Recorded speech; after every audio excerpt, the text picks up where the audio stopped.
Hi there, my name is Ash and I like to draw, but do you know what else I like? Cartoon hero. Whoa, hey, cut that out.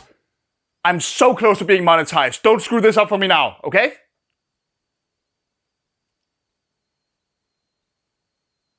Anyway, cartoon heroes and their villains. Yeah, if you've hung out on my channel for a while, you know I have this series going where I take a bunch of superheroes from DC and Marvel and simply roll some dice to see what heroes get to swap villains with each other. Like, you know, having Daredevil fighting a Flash villain or Shazam fighting a Wonder Woman villain and so on. It's a fun exercise that has me try my best to come up with some creative encounters. And I get to do deep dives in obscure supervillain lore, which I love to do. Now don't you worry out there, I'm not even close to done with DC and Marvel, but for this episode I wanted to switch things up a little and replace the comic books with some cartoons. That's why I've picked out 8 cartoons I know of that each have a decent slew of interesting villains. And as usual, the dice are going to decide who exactly gets to fight a baddie from whose show. And for the sticklers out there, yes, I know that the Mask and Invincible are both comic book characters first. But come on man, just run with it. We're here for fun, not hyper accuracy. But there's no use in me stalling anymore. Let's just let the dice speak. So for our starting matchup, let's have Jenny Wakeman going up against a Powerpuff Girls villain. Oh, I like this one. These two shows go together like peanut butter and jelly. I mean, take a look at them for a second. Despite being from different studios and My Life as a Teenage Robot coming out a little while later, these shows have a lot in common in terms of both art style and tone, focusing more on the comedy aspects of their lead characters than on the actual superheroics. Though I think that's mostly true for Jenny Wakeman actually. Her show always came across to me as a sci-fi teenage sitcom first and a superhero story second. And considering how powerful the Powerpuff Girls and their enemies are, we have so many options for interesting bad guys to pit Jenny up against. My first instinct was to put up against Fuzzy Lumpkins in a sort of high-tech versus low-tech kind of matchup, and I still think that could have been a lot of fun. But after going through the Powerpuff's villain catalog for a bit, I remembered someone else who is a great thematic opposite to Jenny. Princess Morbucks. I mean, seriously, think about it. While Jenny is built with a teenage personality, she is technically only 5 years old, while Princess Morbucks is an actual 5-year-old. They both also have wealthy single parents. But where Nora refuses to arbitrarily upgrade Jenny just because she asks and keeps trying to instill a sense of responsibility and maturity in her, Princess has a typical rich CEO father who constantly enables her by just giving her what she wants immediately without asking questions. And of course there's the whole human who wants to be special versus actual robot thing. They really are very interesting mirror images of each other. So I like to imagine a scenario where Princess has seen Jenny in action and tries to get her dad to purchase her from Nora like she's basically some kind of expensive toy. Probably thinking she can use her against the Powerpuff Girls while she's at it. And once Nora refuses, it causes the ever-bratty Princess to simply try and take Jenny by force. Lucky for her, and for me as the guy who has to draw the damn thing and get it to make just a little bit of sense, she does actually have that power suit she wore in her first appearance that could make her an actual physical threat to Jenny. Plus it gives me an excuse to take their fight to the skies and to draw some cool hand blasts. Everybody wins here. This one was a lot of fun. I could probably have done a slightly better job with a more dynamic perspective on this one, but first of all, I was going less for realism and more for a simplistic style similar to Jenny's own show. And second, I want as much of both characters as possible to be visible to the viewer. I do like to imagine that Jenny has been holding back in this fight for a while, considering that she's fighting a little kid, but that she's starting to get annoyed enough that she's quite literally bringing out the big guns. I mean, she is essentially fighting a total little gremlin who embodies all of her own lingering immature personality traits. And I don't think Jenny likes what she sees. And you know what, just for a lark, let's play around with some filters and try to turn this into a screenshot. Yeah, there we go. Oh man, something like this would have driven the 90s and 2000s kids insane back in the day. Alright, that was a pretty clean matchup. Let's see what we got next. Oh dear. The Ghostbusters versus an Aladdin villain? Okay, this one might be a little bit more challenging. Or, actually, maybe it won't. The Ghostbusters, in all of their spin-off material, have always played fast and loose with what they define as a ghost and fought plenty of other supernatural enemies. And given that the Aladdin TV show, which rocked by the way, just put it on Disney Plus already, has a magical 1001 Arabian Nights theme going for it, it is crawling with powerful supernatural entities and undead for the Ghostbusters to tangle with. It's really just a matter of who to pick.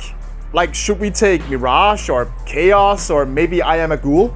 All of them are good choices, but I dug a little bit deeper and found a character who is kind of hardcore for a 90s kids cartoon if you stop to think about it for a second. Say hello to the Ethereal, a strange, all-powerful being who judges entire cities and their populations and burns them to the ground if they fail to live up to their own moral standards. Oh yeah, you heard that right. One of the baddies from the Disney Aladdin cartoon is basically an Abrahamic angel of death. Oh man. Yeah, that sure is one way to instill the fear of God in the kids at home. I sure hope you stocked up on lamb's blood. And need I remind you, the Ghostbusters operate out of New York. Seems to me like a creature like the Ethereal would take one look at New York and just be like, okay, yeah, this shit's gotta go. Which, of course, the Ghostbusters will not stand for. Especially not Peter Venkman, who is my choice for the Ghostbuster I'm going to focus on here. What? Did you expect me to draw all 4 of them? I have 3 drawings to do for this video. Cut a guy some slack. In this scenario, I like to imagine that the Ethereal took one look at New York, saw its history of being attacked by spirits, and decided that if it keeps happening, it must mean the city is destined to be destroyed by the dead. And so the Ethereal just plops itself in the middle of the city and starts summoning every single ghost there is. All in an attempt to just wipe New York off the map in one big, fell, ghostly swoop. And of course, while Ray and Egon try to figure out how to fight back against an attack of that scale, and Winston is likely focusing more on blasting the lesser spirits, Peter is about to give the Ethereal a talking to. It's not like he's ever been shy about bringing the verbal smackdown on godlike beings anyway, right? And you know, with a little luck, he might even keep the Ethereal distracted long enough for the geeks on his team to come up with a workable plan. That's the Ghostbusters way. Now, you could say that showing Peter from the back is cheating a little bit here, but I wanted a classic scene of one man facing down the impossible right in front of him, going up against a being so powerful it barely even registers his presence, until he makes it pay attention to him New Yorker style. Peter's unwillingness to take crap from the supernatural has always been one of his coolest traits, so I really wanted that to shine here. Alright, I have one more drawing left in me, so let's see what we've got. In the last picture, we're gonna have Danny Phantom fighting an invincible villain. Oh, okay, so we're ending things off on a more straightforward note. I like it. I mean, aside from the whole Ghost Demon Danny Phantom and the level of violence in Invincible, both of these franchises are pretty traditional superhero stories. I mean, they're both about teenagers who suddenly get superpowers and need to try balancing their lives around it. It's pretty classic stuff. The main issue here is the power difference, but I refer you back to the rules established in my first villain swap video. Fun is more important than power scaling. Now, knowing that Danny usually fights ghosts and other supernatural entities, I looked through Invincible's villains to find an interesting fit, and while there were a few good candidates, I stopped to think about something. Despite Danny Phantom having this undead superhero theme, I don't remember him ever fighting a zombie. So why don't we put him up against a Reaniman? For those unfamiliar with the Invincible franchise, a Reaniman is essentially a sort of biozombie, a corpse that has been enhanced with technology in order to become a highly powerful, controllable soldier. And I think that if Danny Phantom was a darker show whose creator didn't constantly chicken out on the whole undead superheroics premise, I could imagine a few of his villains getting up to shenanigans like this. Like maybe Technus or Vlad. They certainly have the resources.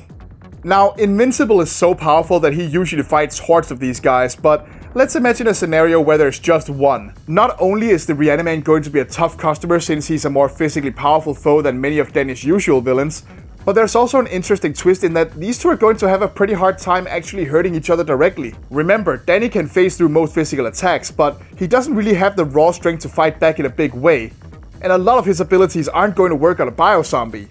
So he's actually gonna have to get a bit creative on this one. I thought it would be fun to draw them being about to have a major clash, with the Reaniman charging in full speed like it always does, while Danny gets ready to hit it at just the right moment with one of his most powerful attacks, the Ghostly Whale. Now, we've had a pretty easy run so far, but one thing that can potentially make these cartoon villain swaps a bit more challenging than usual is the differences in art style. Butch Hartman's angular style is quite a far cry from the more traditional comic book look of Invincible, but I thought it would be fun to try and adapt one character to the other style. So, a Butch Hartman style Reaniman it is. It's up in the air how well I did. I like to think I did a pretty decent job on Danny himself, but trying to adapt the Reaniman to Butch Hartman style was a little bit trickier. I ended up heavily referencing more top-heavy Danny Phantom characters like Skulker, who just happens to also be covered in machine parts, so that worked out pretty well, I think. The ghostly whale was a little difficult to figure out how to do in a way that both made sense and didn't block the view of the Reaniman completely, but again, I like to think I did a pretty fine job. Part of me wants to say I chickened out by not doing a more detailed background, but many Danny Phantom fight scenes use these simplified backgrounds instead, and I really wanted the focus to be on our characters and on the ghostly whale, not on whatever is going on behind them.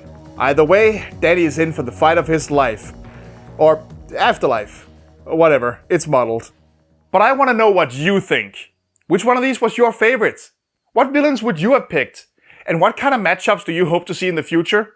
Make sure to tell me all about it in the comments below, and don't forget to click the like button and subscribe to the channel while you're down there, so you'll be the next one to know when a new art video hits YouTube.